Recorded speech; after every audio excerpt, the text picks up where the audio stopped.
Viladecans acull aquest mes unes sessions informatives sobre el programa Llars Verdes.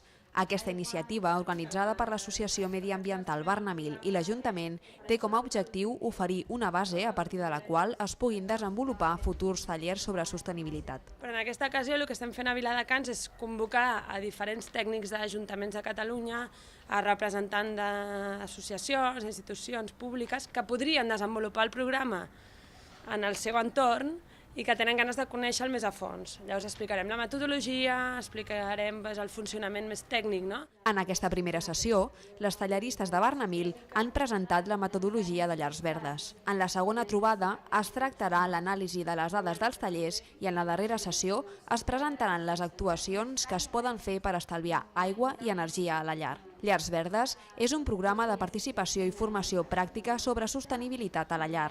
A partir d'aquestes 3 primeres sessions s'esperen poder conformar tallers pràctics enfocats a la ciutadania.